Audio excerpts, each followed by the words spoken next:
The information shared on this podcast is for educational and informational purposes only and is not intended as a substitute for professional medical advice, diagnosis, or treatment. Always seek the advice of your physician or qualified healthcare provider with any questions you may have regarding a medical condition. Never disregard professional medical advice or delay seeking care because of something you heard on this podcast. The views and opinions expressed by guests or hosts are their own and do not necessarily reflect the official policy or position of any affiliated organizations. Reliance on any information provided by this podcast is solely at your own risk.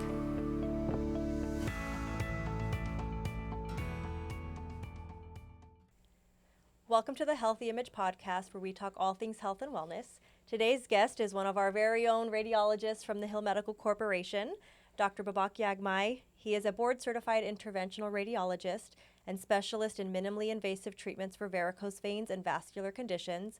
With a strong background in diagnostic imaging and advanced interventional techniques, Dr. Yaghmai has dedicated his career to helping patients achieve both improved health and confidence. He currently practices at the Hill Medical Corporation, where he leads the VenaCure program, a comprehensive non-surgical approach to treating varicose veins using state-of-the-art ultrasound-guided procedures. Known for combining precision, compassion, and innovative technology, Dr. Yaghmai empowers his patients to return to active, comfortable lives without the downtime of traditional surgery. Beyond his clinical work, Dr. Yaghmai is passionate about educating the public on health, wellness, and the latest advancements in minimally invasive radiology. Whether you're dealing with cosmetic concerns, pain, or other vein-related issues, he provides practical guidance and life-changing solutions that emphasize safety, effectiveness, and quality of life. Welcome, Dr. Yaghmai. Welcome, Dr. Yaghmai. Thank you. It's such a pleasure to have you here. And in talking about the different topics about varicose veins, vascular, I'm very excited, and it's one of the topics that I'm interested in too. Can you walk us through your journey to becoming a leader in interventional radiology? Well, I started medical school years ago, and during medical school, I was actually going into surgery, and my to-be wife said, "You're not going to go into surgery because the lifestyle was terrible." So she convinced me to go into radiology, but I really liked procedures, so I migrated to interventional radiology, which is a perfect fit for me. Minimally invasive procedures, image guidance, and I get to deal with, procedures in patients all the time. Wow, that's wonderful. And what drew you specifically to the treatment of varicose veins and to the minimally invasive side of radiology rather than, say, the traditional surgery? I think you answered some of that, but specifically varicose veins, what interested you in that? Well, about 20 years ago here at Hill Medical, we decided to start a vein program because there was none in our region. And it fits exactly with interventional radiology. It was actually developed by interventional radiologists out of New York. And so when we started looking at this program to see if it's feasible for us to do it here at Huntington, it seemed very simple, very easy to put together. And so I took an interest in it, and I started doing these procedures here. And after 20 years, we've become great experts in doing these procedures here. Yeah, I think you're the leaders, and you're one of the very best in this particular practice. Yes. And it's wonderful. You helped develop the VenaCure program Right. at Hill Medical Corporation, which focuses on non-surgical varicose vein removal. Can you tell us how that program came about and what makes it different from what the patients expect? Well, it's minimally invasive procedures. It's not non-invasive, but what we do is we don't do traditional surgery. So the traditional surgery for varicose veins or treatment of underlying problems of varicose veins is vein stripping, which hardly anybody does anymore. But at the time when we first started it, people were stripping veins a lot. That means they would go in and take the underlying vein that's causing the problem out. What we're doing now is inserting a laser into the vein and burning that vein from inside out. So the vein closes down without having to surgically take it out, okay? And we do that with ultrasound guidance. So it seemed like a perfect fit for my specialty, which is endovascular, working inside blood vessels, and this is how it came about. Also, what we do is we also remove bulgy varicose veins as well if need be, the really larger ones. Okay, so for our listeners, the bulgy varicose veins are the very visible where they can see it. Right. Yes. So a big mistake a lot of our patients make is between spider veins and varicose veins. Oh. And the spider veins are more purpley, uh, stringy looking veins on the skin, which a lot of people have, but they're inside the skin layer. We treat varicose veins, which are under the skin, which are more bulgy and bigger ones, more of the bluer ones that make a big bulge in your leg. The spider veins are inside the skin, so it's a bit different.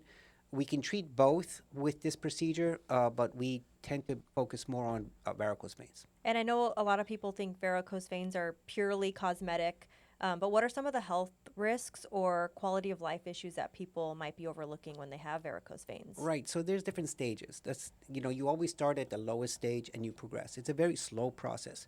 So it tends to creep up on patients, and they don't really understand it at the beginning because it might be just varicose veins that they see or they don't like the way they look. Eventually, if it progresses, then it can become like sort of the varicose veins can be achy after a long period of standing. It can also cause skin changes down at the ankles. So the skin becomes brown or discolored. You can get freckling down there, which makes the leg look a different shade than the other leg or than it did before. But this is a long process. It's not just overnight. It can also cause eczema of the ankles, so dryness and swelling. So with the dryness and the swelling, it can lead to leg ulcers. Now, those are the most extreme cases that we treat, is patients who have bad venous insufficiency or they have venous stasis ulcers, which is caused by the problems with the varicose veins. That's just so amazing. And for the listeners, when you say, you're mentioning eczema, you're mentioning all these downstream effects, essentially, is it a lot to do with like a sedentary lifestyle or lack of movement? Or is there something that is being done that leads to those types of progressions? It can. So what happens is we see it more commonly in females than in males. Females, because of pregnancy, we see it a lot after pregnancy. And the more times a female's been pregnant, the more chances of them or their varicose veins progressing. Now, not all females who get pregnant get varicose veins, but some are more prone to it. We see it in families, genetics. So some people just progress without any issues. We see it in morbidly heavy patients. So patients who are sort of heavy, they tend to develop it more. We also see it in patients who stand a lot. My number one patients are teachers and then nurses. So we see a lot of nurses who, for their jobs, they stand a lot, and we see a lot of teachers who stand a lot. Wow. That makes sense. Yeah, they're on their feet all day Right, long. they're on their Yes. feet. So it's just pressure, it's gravity. And we can go into the details of what causes varicose veins later, wow. yeah. But Yeah. it's that. That is interesting. It That makes sense. certainly is. I remember when I was pregnant, that was like one of my, not fears, but I mean, because if you get them, you get them. But I'm like, Right. I don't know if it's a myth, but I'm like, don't cross your legs. Like, No. I don't know. That's a myth. I mean, you know how many times people have asked me about that? Really? Okay, Yeah. so I'm not the only There's one. no, Okay. look, it's a lot of people have. I've had them. Genetic predisposition is common. We inherit almost everything, so we do see it in families. Yeah. But we don't necessarily have to have that. Okay, it could be variable, but we do see it very commonly post-pregnancy, like very, very common. Yeah. And it doesn't mean it's going to be bad right after pregnancy. It could be bad during pregnancy. As soon as the fluid overload and the baby's gone, everything goes back to normal. But the damage has been done to the valves inside the veins. And then years later, or a few years later, depending on the progression, because everybody progresses differently, you'll start seeing varicose veins at that point. It might be 2 years later, it might be 5 years later. But usually that's the case. It had started years prior. You just didn't notice it. Right, in your it's a body. It slow didn't show. process, Yeah. right? So it's due to leaky valves inside the veins. So the leakiness starts, and then it might be only a little bit at a time when it starts, and then it progresses, and it gets worse and worse down the line. And as you said, it's caused mainly when people stand a lot. They're constantly on their feet. Right, gravity. So Gravity. gravity is the issue here. So gravity wants to pull the blood back down. The veins try to push the blood back up toward the chest from your legs, and valves help it. So imagine the trunk of a tree, right? And then the trunk has little valves in it, and it's not being pumped by the heart. It's being pumped by muscle activity. So your muscles are moving, squeezing these veins, the blood rushes up, and then when you're standing and not trying to move too much, the blood tries to go back down because of gravity, the valves close. And then in some patients, the valves leak. When the valves leak, the blood goes back down through the valve, creates pressure inside this vein. It doesn't happen overnight, so it progresses slowly. And then with the backwards pressure through this trunk, which is the vein, there's branches. So all veins have other branches. The backwards pressure and flow dilate the branches. So imagine the roots of the tree swelling after a while. And the varicose veins become those dilated branches or larger branches off this trunk. Oh, wow. That makes sense. Wow. That's fascinating. It's a complex system, but it all too. makes sense. Oh, absolutely. Yeah. Yeah. And what are the most common misconceptions you hear from patients about varicose veins and the treatment? Well, a lot of patients come in thinking that every pain that they have in their legs is due to varicose veins. And that's why we see almost every patient as a consult with an ultrasound. And so we get an ultrasound first to see, hey, do they really have backwards flow or venous insufficiency within their veins? If they do, then we have a better understanding of what we can explain to them when we do a consultation. When they come in for a consultation, we have to listen to their story, see if the pain pattern fits varicose veins, number one. Number two, do they have any of the signs in the leg of varicose veins, not just the presence of them, but other things. And then we go over, treatment options and things like that. A lot of patients just think that every pain in their leg, just because they see varicose veins, is due to that. So that's the biggest misconception we have. Interesting. Yeah.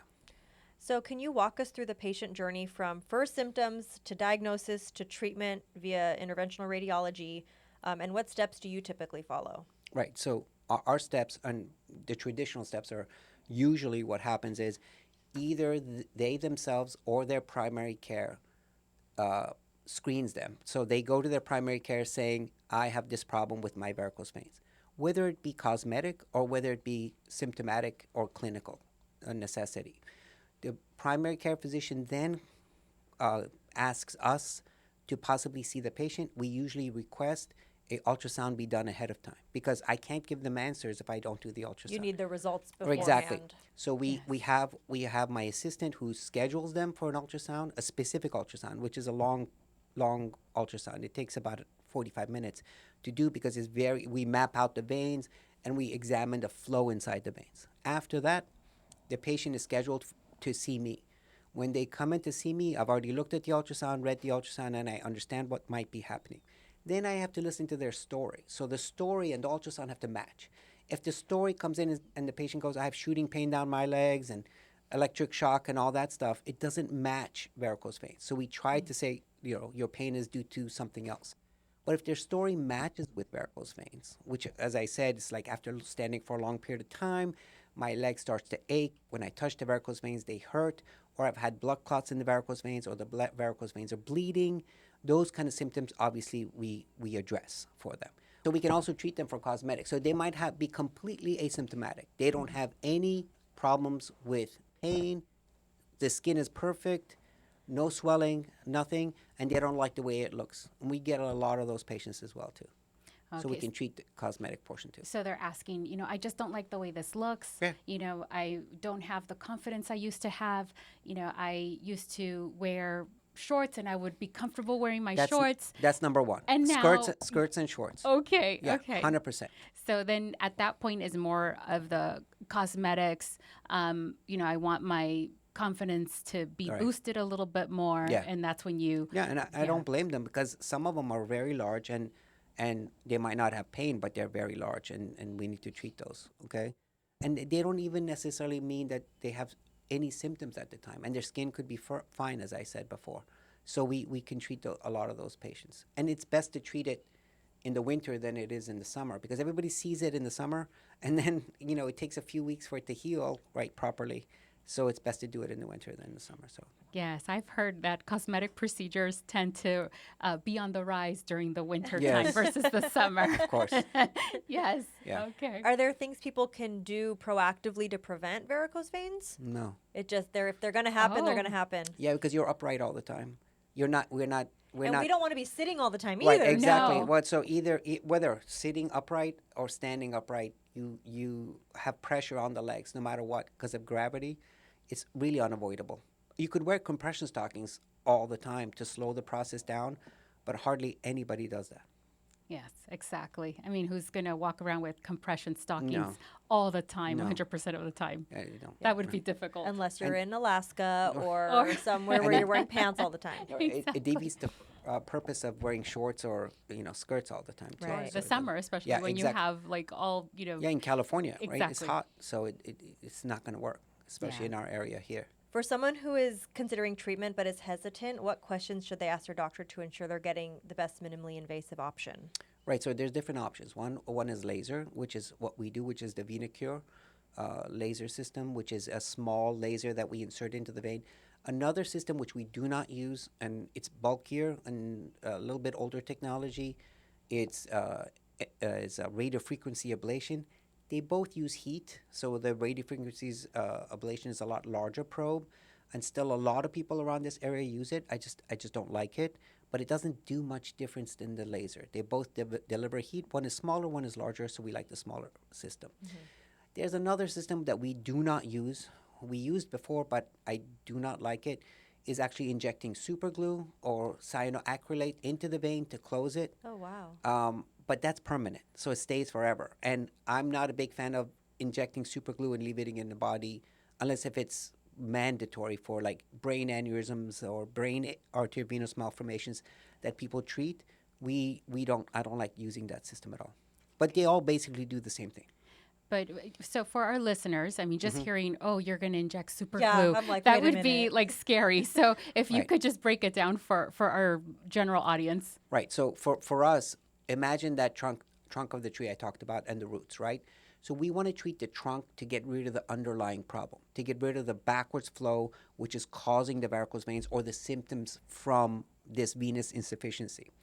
So we insert a laser through an IV. So imagine the IV you get in your hand when when you've been in the hospital or been pregnant. We insert that IV in your foot, okay? And through that IV, I put a little laser about as thin as your hair up through the vein, up into the vein that's causing the problem.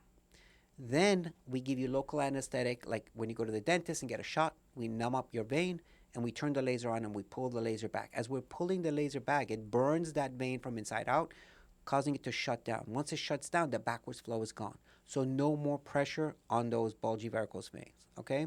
If you have really big bulgy varicose veins compared to smaller ones, we actually sometimes cosmetically remove those to give you a smooth appearance to the leg faster, okay? Because sometimes it takes a while for them to shrink, and we have some patients who want it done very quickly. We make little tiny 2 millimeter, like a shaving neck size incision where the roots are, or the bulgy varicose veins, and remove them with a little hook.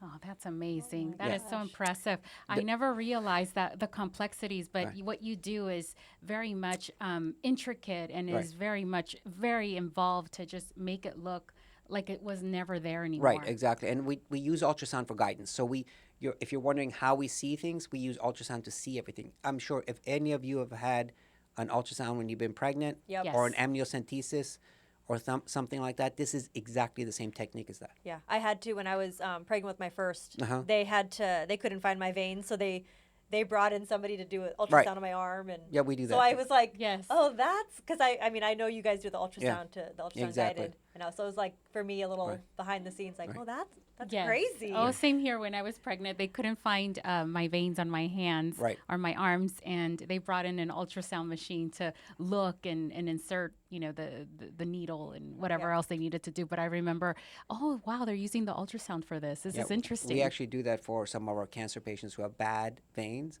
We started on the days of my clinic. We do it for CT scans Yeah, and MRIs. just Oh, make it that's easy. amazing. Right. Now, so for the second part, which is the glue part, which we do not do, through that same IV, people put a longer IV in, and they start injecting glue inside the vein as they're Oh. pressing. But it's liquid, so it tends to go everywhere, Yeah, and it can go other places that's where what you I. don't. That's where my mind went. I'm like, well, how Yeah. do you can't once it's in, you can't really stop it Right. from. and I'm not a big fan of it because it's sort of harder to control. Number two, you get allergic reactions to it. If there's an allergic reaction to the glue, which about I think 11% of people get, it's disastrous. So your leg swells up, they have to go surgically take all of it out. I just don't want to risk it with our patients. Yeah. Wow. I don't like, when we do is when we go in, we don't leave anything behind. Nothing's left behind. We everything comes out.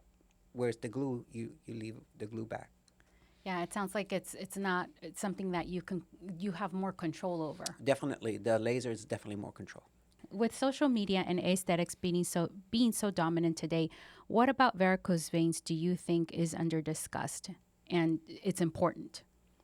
Well, I think the thing that's under discussed with this is the clinical symptoms that can happen if a patient lets things go. So what'll happen is, if they decide, hey, this is not really bothering me, I'm going to just ignore it, and then progressively, slowly over time, you start seeing heaviness of the legs. You start seeing, and they just ignore that as well too. Then you start seeing the skin changes, and that's when it becomes sort of mandatory to do something. When they get skin changes, and then when it gets to ulcers, then it's a problematic, because the ulcer will start to leak fluid, and it won't heal for months, and they have to go to wound care center 2 or 3 times a week to get this wound healed. Oh Okay? my goodness. And when you say ulcer, this is all internal or No, external at your ankle. Oh, wow. Inner portion of the ankle is very common to get ulcers. Oh, wow. And do you see this again mostly common with teachers and nurses, or with someone with maybe diabetes or elderly patients? Elderly patients, because this is a slow process. So by the time they get old, patients get older is when this presents. It's hardly ever present in 20 or 30-year-olds. We've seen 40-year-olds with this who have severe venous insufficiency or backwards flow inside the veins. We have seen it in more commonly in men, because they tend to let things go than women. So a lot of our guys who have venous stasis ulcers are men. Women, when they see the veins, they want to treat them right away. Men tend to let things go a little bit more. So yeah, so it really nothing to do with diabetes. It's just more genetics and leaky valves. For whatever reason they get those. Oh, wow. And can we talk about before and after stories where treatment made a major life difference, not just for appearance, but for comfort, mobility, or pain? Right. So we've treated patients as young as 16 who were having pain before they went to college. And then we've treated patients as old as 90 who were having severe pain. The most impact we see is twofold. One is the cosmetic portion, which I know you didn't want to talk about, but it makes a huge impact for our patients. So they are so ecstatic that they can wear shorts, or they were afraid of wearing shorts or skirts, and now they're free to do that. The other side of that coin is when we have patients with severe pain or ankle swelling that sort of limits their lifestyle, and we can fix that. The most extreme cases is with the ulcers. Once we do it, the ulcers heal faster. Wow. So they don't have to constantly be worried about leaky veins that limit their lives, Wow, that is so impressive, because it sounds like this is fixable from everything you're describing. It is completely, totally fixable. It's totally fixable, yes. Oh, wow, that's amazing. And in your experience, are there shock facts or statistics about varicose veins that people would find surprising? Yes. 85% of patients who have varicose veins are asymptomatic. Wow. Oh, wow. 80 to 85% have no symptoms whatsoever. Oh, really? That's why we screen all of our patients. So we give them an option to treat them if they don't like it and they want to do cosmetics. But about 85% who have varicose veins, no symptoms whatsoever. No pain, no swelling, no skin changes. And it could be like that for years. So don't think that you have venous insufficiency or leaky valves that's going to cause a problem. It doesn't cause it in everybody. Actually, the minority. And even less than that progress to the very advanced symptoms. Oh, wow. But it's very common. So we see a lot of patients because it's so common. Oh, wow, that's amazing. And wellness trending topics often emphasize on minimally invasive and return to life immediately. In your practice, what is the typical recovery like after your non-surgical treatment, and how soon can patients get back to their normal routine? Okay, so you have to define normal routine. So the day of the procedure, they're sort of obviously not going to do anything. We want them to rest with their leg up. The next day, we don't want them in bed. So we want them moving around, trying to do as much normal activity as possible, but to a lower level. So you're going to be doing normal activity, but maybe 60%. In about a week, we expect you to do about 85%. And you can start exercising a week later. okay? Wow. But everybody's tolerance is a bit different, so I can't say, Mr. X is going to be exactly like Mr. Y, but in general terms, usually within a week, people are going back to exercise. But you can drive the next day, you can eat or drink whatever you want. You'll be able to do upper body exercises almost immediately if you want.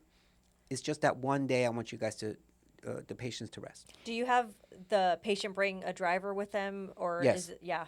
Oh, Yes. wow. The reason, because we do give some sort of mild sedation during the procedure. We give them Valium, which is sedative?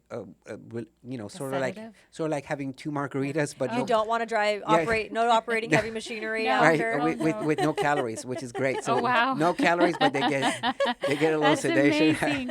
and Oh, then wow. but they can't drive home. Right. Okay. And with regards to the post-treatment, do they also get some kind of prescription? No. Nothing prescribed? No, hardly ever necessary. Like pain We- meds? Okay. Yeah, we have some patients that are very low pain tolerant. As I told you, everybody's a little different. So we can give them pain medication after that, but usually Advil is fine, like or ibuprofen or Tylenol. Either one is fine usually. Oh, wow. And just, I do want to say this. It sounds like from everything you're discussing and all this information, it's very valuable. It just sounds like what you're doing, it's not just, it's almost like you're treating the patient as a whole, from the outside and the inside. You're helping them with their, with their physiology internally, making them actually better and function better too, especially in the long term. But you're also making them feel good. You're giving them a confidence booster, and I think that's amazing because you're helping the patient as a whole. And what you're doing is amazing. You're giving them a confidence boost, and that's impressive. Well, we try to guide them, because when they come to see us, most of the time they think that every problem they have in their legs is the varicose veins. But we try to first explain everything, and it might be all the problems could be varicose veins. So we sort of guide them through this process. And yes, we do treat cosmetically, which people are ecstatic about, and we treat underlying medical issues with the legs with this as well too. And so, yeah, they're usually very happy after this. Yeah, because if I had something like that where, I take it for granted that I can wear a skirt or I can wear some shorts during the summer, or I can do certain things like when I go jogging, I wear my shorts. Wear your bathing suit comfortably. If I want to go to the pool and I want to wear a bathing suit, I take that for granted. Yeah. But there are people out there who, it's bothering them, and it's bothered them for years and years and years. And then finally they see you, and that must be so emotional for them to see the big difference and the big change, and to finally say, oh my goodness, what a relief. Dr. Yaghmai helped me and made my legs look so much better. Thank you so much. I bet you have plenty of those stories. We do, and actually my assistant probably has more than I do, but yeah, because she almost follows up with everybody. So yeah, on that level, right? So I see them maybe for for the procedure. I see them prior to the procedure, and then I see them like 3 or 4 weeks after, and a week after the procedure. So we do see them a lot, but they keep in touch with Francis my assistant a lot. Because It's okay. We can shout out Francis. Yeah, it's Yes, Francis. shout out to Francis. Yay, Francis. And if they want to ever come back, if they develop new varicose veins, which they can, which about 10% of patients do, they usually contact her. They come right back to us. We don't even go through the primary at that point. Yeah, because See. they've had a good experience, so they know. Yeah, They know it we have works. we have people come back a lot. Yeah. Yeah, see, Yeah. you're I think you hold a special place Yes. in many of our hearts, especially for the procedures that you do. Yeah. Now, in a world where social media is it's really just taken over, and aesthetics are it's kind of become a priority to people. Do you find that that's caused patients to try to seek treatment sooner than later? Is it where it's more of like, again, a cosmetic, like I don't like the way it looks, so patients are coming to see you sooner than later? Yeah, I mean, I think you're right about that. I think we do see a lot of patients come in, but one clear rule: women come much faster than men, 100%. So they don't like, if they see something, they think, I want it fixed. And so the vast majority of my patients are women. Not, first of all, they get pregnant, so it's more common. Right. And second of all, they are much more conscientious of their legs than men are. And I don't know, I mean, even just, sorry to my husband, but when I always have to tell my husband, like, Yes. call your doctor, Yes. Whereas me, I'm like emailing my doctor all the time, Right. and it's like, I think for some reason, men just, and Right. not all men, Yeah. not that, you know, Oh no, but men like cosmetic surgery too. yeah, I mean that's a given. It's yeah, even more common in them now than it was 10 years ago for yeah, sure. But yes, the whole social media thing has accelerated this because the information's out there that what you can get, right? Exactly. And versus what before you were just guessing what you could do. Right now it's like everywhere. Yes, you just Google it. This is Right. what's happening. What can I do about Right, this? and we see Yes. a large number of cosmetic patients come in our door, so we do see a lot of that. Looking ahead, what innovations in your field are you most excited about? And could you share something listeners can keep an eye on? Is there any like advancements coming up? Well, for the varicose veins, I mean, I think um, if you're talking specifically varicose veins, we're treating much smaller varicose veins now. So we're treating different sources of varicose veins. So we weren't doing that if, maybe a few years ago, a couple of years ago. So that's an advancement that we're particularly doing in our practice. So we're treating what we call perforators. These are small little bridging veins that are giving large varicose veins. And we weren't treating those a few years ago. Oh wow. But our lasers become so small, it's as literally as thin as your hair. That's crazy. And When you were talking earlier, I was like looking at one of my right, strands. so That's Wow, we crazy. can that's put we amazing. can put lasers in very small veins and treat them. But these veins have to be under the skin. Okay, they can't be inside the skin layer like spider veins. Right. So spider veins are treated with sclerotherapy. They do injections for those. We don't do that right now. We probably will do it at some point, but we send those to the dermatologist. I just see. don't. I don't have time to do the spider veins right now. So Okay.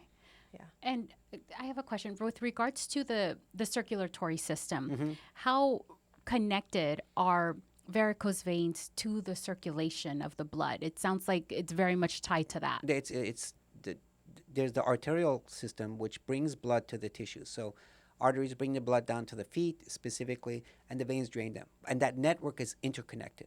So the veins that go back, it's a network. It's like a freeway system, much more complex than the LA freeway system, with exits and on ramps and interconnections between veins. So what we have to do, and one thing that I'm proud about our practice is we're very comprehensive. We try to pinpoint exactly where these veins are coming from and those interconnections, and we try to sever all those interconnections and the main problem to give them a more lasting result.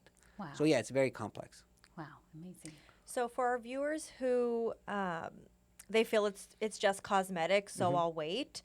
What would you say to them to motivate them to act now rather than waiting until things get worse? Well, I think they have to decide what they want. Do they want to varicose veins treated cosmetically? Number one, then they should come in. If they don't care, they can wait, but then watch the signs. If they really don't care how their legs look, okay, they should watch the signs. So I'll give you an example myself, right? So I started developing varicose veins about 5 years before I treated them, okay? Wow. So but I know what I was looking at. So I Yeah. said, oh yeah, these are just small varicose veins. They're not really bothering me. Progressively over those 4 or 5 years, I started developing ankle swelling in my right ankle. So I decided, hey, is this the cause? So I went and had an ultrasound. It showed backwards flow, and then I had it treated. And so yes, you should. If you're not going to do it immediately, you should watch the signs as we described. Are they beginning to hurt? Are they beginning to bleed? Are they beginning to my ankle to swell? Is my skin changing? If your skin starts changing, you got to do it right away.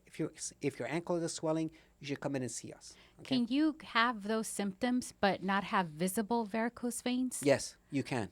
Oh. Yes. Oh, Yes, you can. so if you have like swelling, you see it, after you do something, and all of a sudden, oh my goodness, why are my ankles swollen? And then the next morning, they're not swollen anymore. Yes. But I don't see any varicose veins. I should be okay. I just don't know why I'm retaining all this water, and I just Right. think I'm just retaining water. It's in an isolated way. Yes, it can happen. It's rarer, but we've seen a lot of those patients. So they don't have varicose veins, but they have significant venous insufficiency or leaky valves or backwards flow. Either one of those doesn't matter. That causes these kind of symptoms, and those actually can be pretty severe. Oh wow. But no visible varicose veins. And when you said earlier about blood clotting, Mm-hmm. so are there blood clots within these varicose They veins? can, yes, and that's a signal for you to have something done. Oh, okay. And what happens if the blood clots stay there? Okay, so typically with superficial vein thrombosis, which is what happens, it's not deep vein thrombosis. Two different systems. The deep veins, the blood clot usually or can travel to your lungs and cause problems. Okay, which is you can have respiratory problems or breathing problems, or death can happen Wow. with pulmonary embolism, which is when the blood clot breaks off and goes to your lungs. With superficial vein thrombosis, it's rare for that to happen. Okay, it doesn't usually progress to the lungs. What'll happen is you'll get a hard lump where the varicose vein was, or you might get a red line. It looks like an infection, or sometimes it causes severe pain or irritation to the skin. Usually that will go away. Your body tends to break it down. And then what will happen is if you go on an aspirin, it helps accelerate for the clot to resolve on its own. So usually that's the treatment: hot compresses, aspirin, things like that. But when it clots, it tends to reclot later. So even if it goes away, it might occur again. So Right. it gives you a sign that something should be done. And you need to treat it. You need to Yes. treat it at that point. Yeah. Are varicose veins only in your legs? Yes. Oh, I that's ju- a good I question. just was. I have always Well, pictured them in in your Yeah. legs. lower extremity. Okay. So we've Oh. had varicose veins in the buttocks. We've had them Oh. in after pregnancy in the vaginal area that we've treated before for women. We've treated behind the knee, on the side of the leg, and anywhere in the legs. But yeah, so we have it. You can have it anywhere below your waist. Oh, wow. I always pictured them like in your thighs. That's just like where my mind. Well, usually it's mostly from your ankles up. So you'll see a Oh. lot of varicose veins in your calf, and you can get them in your thigh as well too. Okay. Wow. Yeah. I mean, to me, I've always thought they were in your legs, but I'm like, wait a minute, I don't actually know that. So. Yeah. Yes, that's a great question. Dr. Yaghmai, on a personal level, what do you love most about your work, and what keeps you motivated in a field like interventional radiology? Well, I think what I like is the procedure. So I love working with my hands, and I love the patient interaction. So radiology, you don't get a lot of patient interaction, Right. whereas my field, which is a very subsect of a subspecialized portion of the radiology, that you do see a lot of patients. So I do procedures at the hospital, more advanced endovascular or inside blood vessel work. We do a lot of treatment there. I see a lot of patients in my clinic, and so that's what really motivates me. I've always liked that, and that's why I wanted to do surgery. And then this was the best of both worlds. Yeah. Minimally invasive. You do very advanced procedures that have actually taken over surgery, like the vein treatment, and then you get to see patients at the same time. And I like helping these patients resolve their issues that they might have, whether cosmetic or clinical or whatever that happens to be. We treat a wide variety of diseases. How do you define a healthy image for your patient? And this would be both inside and out. And what about your own wellness routine? Do you practice to stay at peak performance professionally and personally? Well, I think staying healthy is critical. Physically is very important. If you don't stay healthy physically, it impacts your mental Yes. issues as well too, because you're always sort of depressed or not doing well. Self-image. There's obviously other medical issues that might pop up that slow you down. So I lift weights and I do spinning. So I do a lot of spinning. I do about 4 or 5 spinning classes a week. Wow. That's It's awesome. good for cardiovascular. It Yes. prevents diabetes, all those kind of things. I have a history of family heart disease in my family, so I really want to avoid it. So I do a lot of exercise as far as that goes. Also, my wife is a big weightlifter, so I go with her. Oh, wow. That's Yeah. wonderful. So we Oh, do that. But very good. when I look at my patients, I really want to look at them and try to motivate them to try to stay healthy in one way or another. Because a lot of the diseases we see in my practice, not the veins, but other parts of my practice, a lot of it has to do with diabetes. A lot of it has to do with being overweight, and a lot of it has to do with cardiovascular disease. And so those things we really need to control. Yes, exercising and making healthy nutrition choices. Aerobics and weightlifting. You got to do both. Yes. So that way, and it helps you mentally, because if you Yes. don't do it, you're always sort of like, should I have done this? Should I have not done this? if you stay on a routine like that, it just balances your life. Yes. Yeah. And just stick to it for a little while to develop that routine. Yes, exactly. That's such a hard like part. that. Is It's- like right. you have the mentality of I want to do this, and you do it 4 times, and then now you're sore or tired or busy, and then it's like no, just keep going. And Right. then once you develop the routine, it becomes so much easier. Right, and I think Yes. in this day and age of Ozempic kind of things that are going on, I think it's a great tool to get you started to a point where but you have to do the exercise Yeah. because you need to eventually come off that, or you Right. can't be on it for life. I think, and I think once you start taking that and you start exercising in conjunction with that, then eventually you wean yourself off and you have your healthy lifestyle. Yeah. You've practiced the new. Yeah. You have the new lifestyle. Yeah, exactly. Oh, Yeah. yes, yes, and then also to prevent sarcopenia and osteoporosis and everything else Well, too. I mean, when I've been heavier and I've lost weight, I'm so much happier when I'm more active, 100% than when I wasn't. Yeah. So And it's like not even so much about the number on the scale, but you just physically feel Yeah, better. physically better. Mentally Yes. feel Exactly. better. You Right, know, you exactly. get around easier. I know. Exactly. It's like right when after I had my kids, I remember, sitting on the floor and, pregnancy weight gain. Yeah. and just getting up off the floor, I would like grunt. I'm like, oh my gosh. well, you guys know? you go through this peak and valley in Yes. 9 months, Yeah. which is crazy. Yeah. Yes. Yeah. I mean, No the body kidding. sort of It you know, transforms. It transforms Yeah. like multiple times. Yeah. Oh yes. Yeah. So that's why the veins happen. Yes. A lot of change happens. Things us women do Yeah. for our children. I You know. know, the things You should they go, yeah. put our body through. Yeah. Yes. You can blame them for all the varicose veins. I always tell my kids, you guys ow me when you get older. Exactly. You They know? do. They honestly do. It's on record. Yes. Benny and Jonah, Dr. Yaghmai Yeah. said, you have to take care of me. Yeah. And if somebody is interested after hearing this, that they want to talk to their doctor, they want to see you for a consultation, what should they know or ask their doctor ahead of time? Well, they should tell the doctor, look, I've got these varicose veins, and I have some associated symptom, or I don't have some associated symptom. If I want to treat them, how do I treat them? Who do I see?